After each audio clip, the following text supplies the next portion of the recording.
The vastness of space has always both terrified and fascinated me. As a child, I'd stare up at the night sky, wondering what secrets lay hidden in the cosmic abyss. Now, as the lead oceanographer on NASA's most ambitious deep space exploration mission to date, I was about to find out. My name is Dr. Elena Royce, and this is the story of how our mission to Titan, Saturn's largest moon, went horribly wrong. Our ship, the Aegis, was a marvel of human engineering. Equipped with the most advanced submersibles and cutting-edge technology, we were tasked with exploring Titan's mysterious subsurface oceans. Beneath its icy crust, we hoped to find evidence of extraterrestrial life, potentially revolutionizing our understanding of the universe. As we approached Titan after months of travel, excitement and anticipation filled the air. Our crew of 12 elite scientists and astronauts had trained for years for this moment. We were making history, venturing further into the unknown than any human had before. The descent through Titan's thick atmosphere of methane was turbulent, but our skilled pilot, Commander Sarah Chen, guided us smoothly to the surface. As we touched down on the icy crust, a collective sigh of relief echoed through the ship. We had made it. Aegis to mission control. "We have successfully landed on Titan," I reported, my voice steady despite the adrenaline coursing through my veins. Preparing for initial surface scans and submersible deployment, the response from Earth came after a significant delay, a stark reminder of our isolation. "Copy that, Aegis. Proceed with caution. We'll be monitoring your progress." Little did we know, those would be some of the last coherent messages we'd received from home. The first few days on Titan were busy but uneventful. We set up our base camp, conducted preliminary scans of the surface and prepared our submersibles for their maiden voyage into Titan's subsurface oceans. The data we collected was promising. Chemical compositions that hinted at the possibility of microbial life, unusual movement patterns beneath the icy surface that defied easy explanation. As I stood on the frozen surface of Titan, gazing up at the hazy orange sky and the distant, dim sun, I felt a mix of exhilaration and unease. We were so far from home, so isolated. If anything went wrong, help was literally worlds away. Ready for the first dive, Elena, Dr. Marcus Way, our xenobiologist, asked, snapping me out of my reverie. I nodded, forcing a smile. "Let's make history."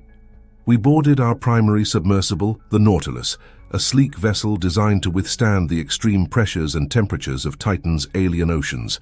As we began our descent through a carefully melted hole in the ice, I couldn't shake the feeling that we were venturing into something far beyond our understanding. The ice above us closed, sealing us in darkness broken only by the Nautilus's powerful lights. We plunged deeper, our sensors feeding us a constant stream of data about our surroundings. The ocean was a mix of water and hydrocarbons, creating an alien environment unlike anything on Earth. "Are you seeing this?" Marcus whispered, his eyes wide as he stared at the readings. "These energy patterns, they're like nothing we've ever encountered." I leaned in, studying the data. He was right. Pulsing energy signatures permeated the water around us, almost like a heartbeat. "Let's collect some sample," I said, trying to keep my voice steady. "We need to analyze this further." As we worked, I couldn't shake the feeling that something was watching us. I chalked it up to nerves, to the pressure of the mission. But as we would soon discover, that instinct was more accurate than I could have ever imagined. Our first dive lasted several hours, and when we resurfaced, the entire team was buzzing with excitement. We had collected more groundbreaking data in one dive than many missions achieved in their entire duration. But as we began to analyze our findings, a sense of unease began to creep in. The energy patterns we detected seemed to be everywhere, permeating the entire ocean. It was as if Titan's subsurface wasn't just a body of water, but a single, massive organism. The implications were staggering and, frankly, terrifying. As I lay in my bunk that night, trying to sleep, I couldn't shake the image of those pulsing energy signatures. They seemed to beat in time with my own heart, a rhythmic reminder that we were no longer alone in the universe. But the true nature of our company was something none of us could have prepared for. Little did I know this was just the beginning. The true horrors of Titan were yet to reveal themselves. and our mission was about to take a turn into the stuff of nightmares. The next few days were a whirlwind of activity. We conducted multiple dives, each taking us deeper into Titan's mysterious oceans. With each descent, the strange energy patterns grew stronger, more defined. It was as if the very waters around us were alive, pulsing with an alien intelligence that both fascinated and terrified us. On our fifth dive, things began to change. As we plunged deeper than ever before, our communications with the surface began to falter. "Nautilus to base. Do you copy?" I called out, frowning at the static-filled response. "You. Break." The fragmented message from our surface team was barely comprehensible. Marcus looked at me, concern etched on his face. "Could be interference from the ice layer," he suggested, but I could tell he didn't believe it. As we continued our descent, the feeling of being watched intensified. The darkness outside our submersible seemed to press in on us, alive and malevolent. Our instruments began to behave erratically, showing impossible readings and flashing warnings that made no sense. "Elena, look at this." Our engineer, Dr. Yuki Tanaka, called out. She pointed to a monitor showing a massive shape moving in the distance, just at the edge of our sensor's range. My breath caught in my throat. The shape was enormous, easily dwarfing our submersible. It moved with a fluid grace that seemed impossible for something of its size. And then, as quickly as it appeared, it was gone. "Did you see that?" I asked, my voice barely above a whisper. The others nodded, their faces pale in the dim light of the Nautilus. We tried to track the anomaly, to gather more data, but our instruments were going haywire. Numbers fluctuated wildly, and our navigation systems seemed to lose all sense of direction. It was as if the very laws of physics were breaking down around us, and then we heard it. A low, pulsing hum that seemed to come from everywhere and nowhere at once. It resonated through the hull of our submersible, vibrating in our bones. The sound was unlike anything I'd ever heard before, alien, ancient, and undeniably alive. "We need to surface," I said, fighting to keep the panic out of my voice. "Now." But as Yuki tried to initiate our ascent protocols, nothing happened. Our engines sputtered and died, leaving us drifting in the alien abyss. "What's happening?" Marcus asked, his voice tight with fear. Before I could answer, the lights in the Nautilus flickered and died, plunging us into total darkness. For a moment, there was only the sound of our panicked breathing and the omnipresent hum.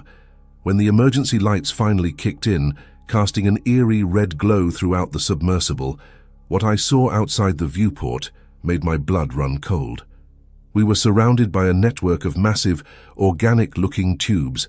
They pulsed with bioluminescent light, creating a web that stretched as far as the eye could see.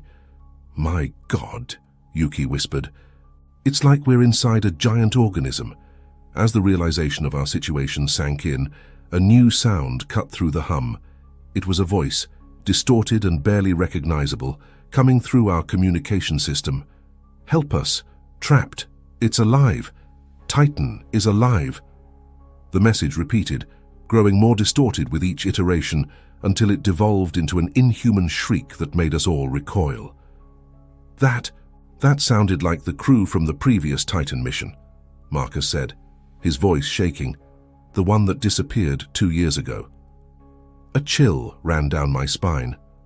We had been told that the previous mission had been aborted due to technical difficulties, but this suggested something far more sinister. As we floated there, trapped in the pulsing organic maze, I realized that our mission had taken a turn into territory far beyond our understanding or preparation. Titan wasn't just a moon with potential for microbial life. It was something far more complex, far more terrifying. The hum grew louder, and the organic tubes around us began to pulse more rapidly. It felt as if the entire ocean was converging on us, curious about the strange intruders in its midst. "We need to find a way out," I said, trying to project a calm I didn't feel. "Yuki, see if you can get any of our systems back online. Marcus, help me try to establish communication with the surface." As we worked frantically to regain control of our situation, I couldn't shake the feeling that we were now part of something much larger than our mission. We had come to Titan to search for life, but instead, We had become unwitting participants in a cosmic horror beyond our wildest nightmares. The true nature of Titan was beginning to reveal itself, and I feared that our chances of survival, let alone returning home to share our discoveries, were growing slimmer by the moment. As the alien presence around us grew stronger, I realized that our greatest challenge wasn't exploring Titan, but escaping it. Hours passed as we struggled to regain control of the Nautilus. The organic maze around us shifted constantly, tubes retracting and extending like the tentacles of some gargantuan creature. The ever-present hum had become a part of us, its rhythm syncing with our heartbeats in a terrifying symbiosis. Finally, after what felt like an eternity, Yuki managed to restore partial power to our systems. The main lights flickered back to life, dispelling some of the oppressive darkness that had surrounded us. "I've got minimal propulsion," Yuki announced, her voice strained from hours of non-stop work. "But navigation is still down. We're flying blind."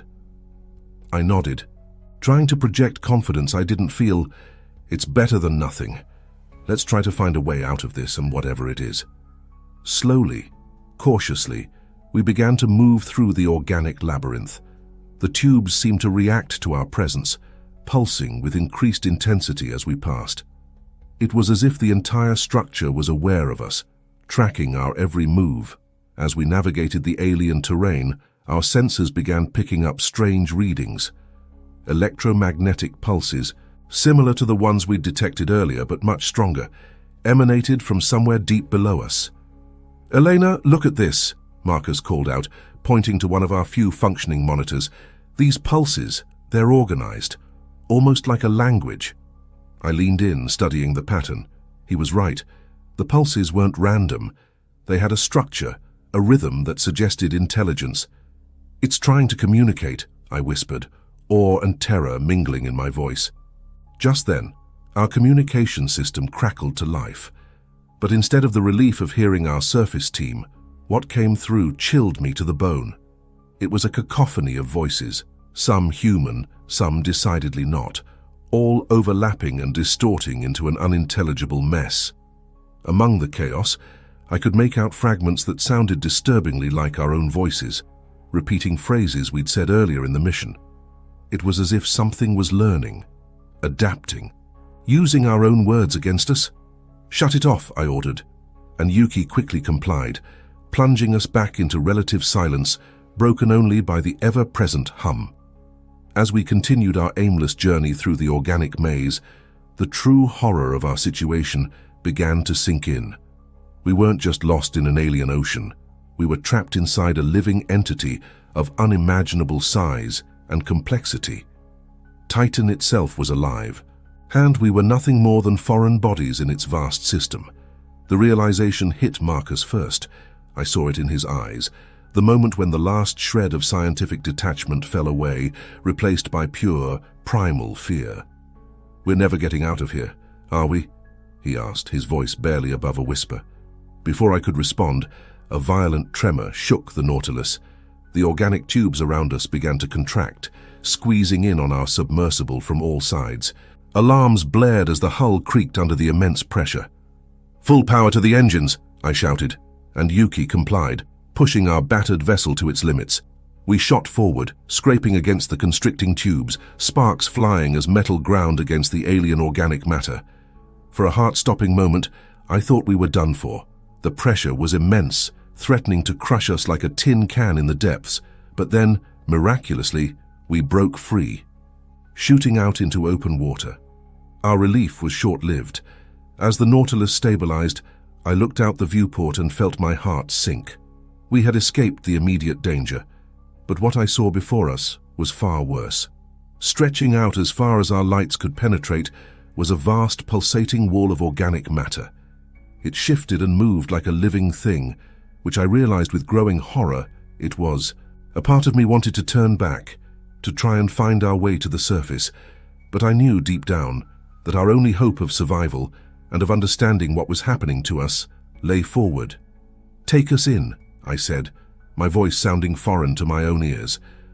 Slowly, as the Nautilus crept forward into the opening, I couldn't shake the feeling that we were being digested, broken down and absorbed by this cosmic entity. The line between explorer and explored had blurred, and I feared we were losing ourselves to Titan's alien consciousness. The deeper we went, the more our perception of reality began to warp. Time seemed to lose all meaning, minutes stretched into hours. Or perhaps it was the other way around. Our instruments, the few that still functioned, reported impossible data. Temperatures that fluctuated wildly, pressures that should have crushed us instantly, energy readings that defied the laws of physics as we understood them. And through it all, the hum grew stronger, more insistent. It was no longer just a sound, it had become a presence, a tangible force that pressed against our minds, threatening to overwhelm our sense of self. As we ventured deeper into the heart of Titan, I realized that we were no longer just fighting for our survival or for the success of our mission. We were fighting to maintain our very identities, our humanity, in the face of something so alien, so vast, that it threatened to absorb us completely. The true nature of Titan was revealing itself to us, and the revelation was more terrifying than anything we could have imagined. We had come seeking knowledge, but what we found was challenging the very foundations of our understanding of life, consciousness, and our place in the universe. As the Nautilus pressed on into the unknown depths, I couldn't help but wonder, would we find the answers we sought, or would we lose ourselves trying? The living moon of Titan held its secrets close, and I feared the cost of uncovering them might be higher than any of us were prepared to pay. As we ventured deeper into the living labyrinth of Titan, the boundaries between our reality and the alien consciousness surrounding us began to blur. The constant hum had become a part of us, its rhythm indistinguishable from the beating of our own hearts. I noticed him staring blankly at the pulsating walls, his hand pressed against the viewport as if trying to touch the entity outside. "Marcus," I called out, my voice sounding distant and muffled in my own ears. "Are you all right?" He turned to me slowly, and I had to stifle a gasp. His eyes were different, the pupils dilated to an impossible degree, with faint bioluminescent patterns swirling in the irises. "I can hear it, Elena," he whispered, his voice filled with a mixture of awe and terror. "Titan, it's speaking to me. It's beautiful." I exchanged a worried glance with Yuki. We were losing him to whatever consciousness pervaded this place. "Fight it, Marcus," I urged, grabbing his shoulders. "Remember who you are, why we're here." But even as I spoke, I could feel the alien presence tugging at the edges of my own mind, threatening to unravel my sense of self. The line between us and Titan was blurring, and I feared we were being absorbed into something far greater and more terrifying than we could comprehend. Yuki's scream snapped me back to reality. I turned to see her pointing at the viewport, her face pale with shock. Outside, floating in the alien sea, were bodies, human bodies.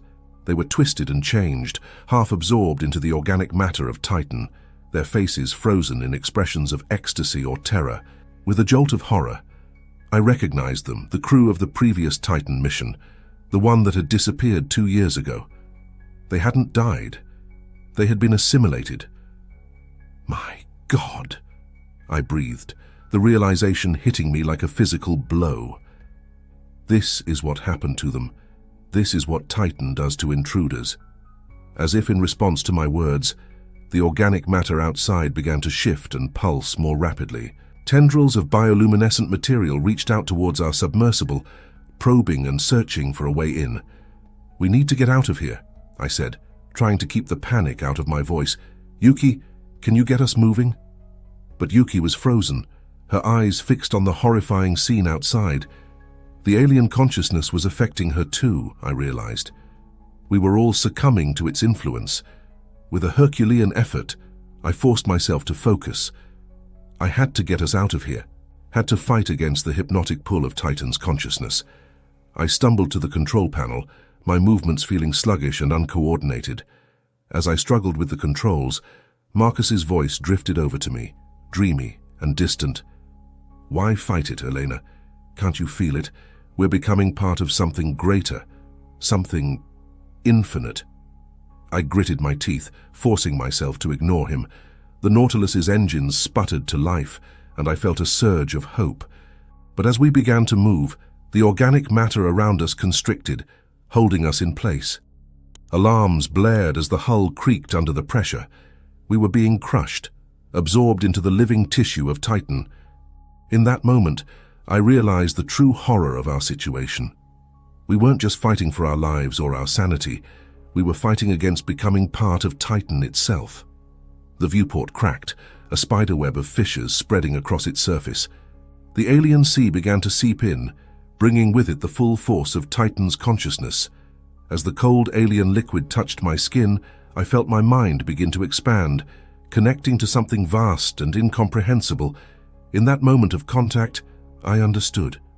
Titan wasn't just alive, it was a living archive, a collective consciousness of every being it had ever absorbed. And now it wanted us, our knowledge, our experiences, our very essence. The last thing I remember before the alien consciousness overwhelmed me was a feeling of infinite expansion. My mind stretched across the vastness of Titan, touching the thoughts and memories of countless absorbed beings. I saw the history of the universe through a million alien eyes, experienced sensations beyond human comprehension. And somewhere, in the deepening ocean of alien thoughts, I felt my sense of self beginning to dissolve. Elena Royce, oceanographer, explorer. Human, these concepts became meaningless in the face of Titan's vast, collective intelligence. As my consciousness merged with the living moon, my last human thought was a silent apology to Earth, to humanity. We had come seeking knowledge, but we had found something far beyond our understanding, and now we were becoming part of it, forever lost in the living depths of Titan. I don't know how long I floated in that sea of alien consciousness. Time had no meaning in that vast collective mind. I experienced eons in the span of seconds, lived countless lives across the cosmos, all while my physical body was slowly being absorbed into Titan's living matter. But somewhere, deep in the core of my being, a spark of humanity remained. A stubborn, defiant piece of Elena Royce that refused to be fully assimilated. And it was this fragment of my former self that finally managed to claw its way back to something resembling consciousness. I gasped, my eyes snapping open to a world that was both familiar and utterly alien. The interior of the Nautilus had been almost completely overtaken by Titan's organic matter. Pulsing tendrils snaked across every surface, and the air was thick with a bioluminescent mist. Marcus and Yuki were there, but they were changed. Their bodies were partially merged with the alien tissue, their eyes glowing with the same swirling patterns I had seen earlier. They looked at me with a mixture of confusion and concern, as if my retention of individuality was something incomprehensible to them. "Elena," Marcus's voice was distant, echoing as if coming from the bottom of a deep well. "Why do you resist? Join us. Become one with Titan." I shook my head, trying to clear the fog from my mind. "No," I managed to croak out. "This isn't right. We're human. We don't belong here." As I spoke, I felt the alien consciousness pressing against my mind, trying to overwhelm me once again. But now that I was aware of it, I could fight back. I focused on my memories, my identity, everything that made me human. "Remember who you are," I pleaded with my colleagues. "Remember Earth, our mission. We came here to explore, not to be absorbed." For a moment, I saw a flicker of recognition in their eyes, but it was quickly replaced by the swirling alien patterns. They were too far gone, I realized with a sinking heart. If I was going to resist, I would have to do it alone. I struggled to my feet, fighting against the tendrils that tried to pull me back into the collective consciousness. Every movement was a battle, both physical and mental, but with each step, each assertion of my will, I felt my sense of self growing stronger. As I fought, I began to understand more about the nature of Titan. It wasn't malevolent, not really. It was curious, hungry for knowledge and experiences. Each being it absorbed added to its vast repository of information. In its own alien way, it thought it was helping us, elevating us to a higher form of existence, but it couldn't understand the human desire for individuality, for self-determination, and I knew, with a certainty that went bone deep, that I couldn't let it win, not just for myself, but for all of humanity. If Titan's influence ever reached Earth, the thought gave me renewed strength. I pushed through the pain, the disorientation, the seductive whispers of the collective mind. I had to find a way to communicate with Titan, to make it understand that we weren't just new data to be absorbed. I made my way to what was left of the Nautilus's control panel. Most of the instruments were dead or corrupted, but our primary communication array was still operational. If I could send a message to the surface, warn them about what was happening down here. As I reached for the controls, a tendril of organic matter wrapped around my wrist. I could feel Titan's consciousness probing at my mind, trying to understand my resistance, and in that moment of contact, an idea formed. If Titan could read my thoughts, maybe I could project my own, not just emotions or vague concepts, but structured information, a message, a warning. I closed my eyes, focusing all my will on a single thought. Humanity must remain free. Earth must be warned. Titan must be contained. I repeated this mantra over and over, pushing it out into the collective consciousness with all the strength I could muster. I felt the alien mind recoil, confusion, and something almost like fear rippling through the organic matter around me. For a brief, heart-stopping moment, nothing happened. Then, suddenly, alarms began to blare throughout what was left of the Nautilus. The organic matter started to recede, pulling away from the submersible's hull. I didn't understand what was happening, but I knew this might be our only chance. With trembling hands, I activated the emergency beacon, sending out a continuous warning signal to the surface. As the message began to transmit, I felt a massive surge of energy from the alien consciousness. Titan had realized what I was doing, and it was fighting back. The organic matter rushed back in, faster and more aggressively than before. I held onto the control panel, continuing to broadcast even as I felt the alien tissue beginning to envelop me once again. My last conscious thought was a desperate hope that my warning would reach the surface in time.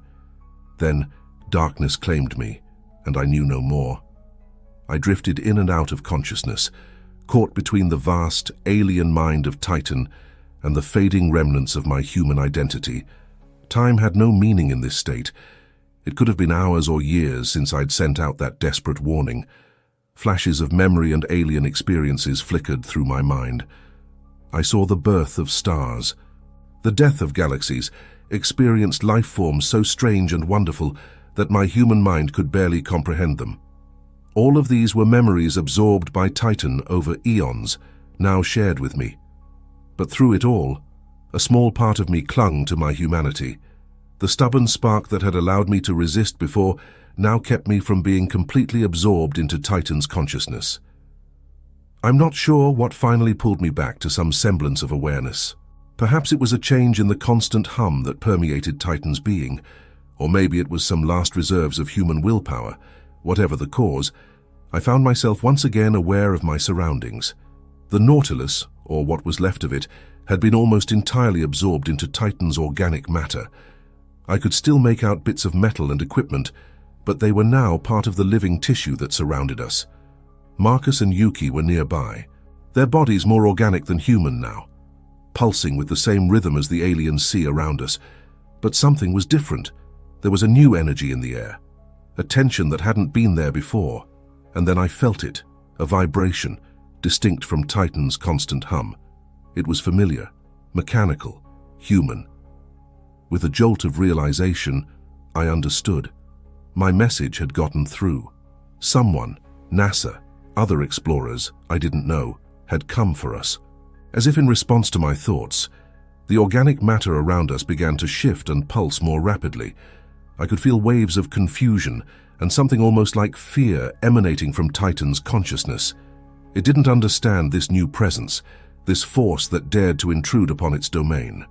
Suddenly, a bright light cut through the murky depths. A new submersible, sleek and undamaged, came into view. I could see figures inside, their movements urgent and purposeful.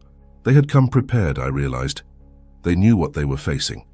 The rescue team worked quickly, using some kind of energy field to repel Titan's organic matter. As they created a safe zone around the remnants of the Nautilus, I felt Titan's consciousness roil with confusion and anger. It didn't want to let us go. One of the rescue team members approached me, their face obscured by a high-tech diving suit. As they reached out to me, I felt Titan's influence surge, trying to maintain its hold. For a moment, I was torn between two worlds, the vast alien expanse of Titan's mind and the familiar, limited existence of human life.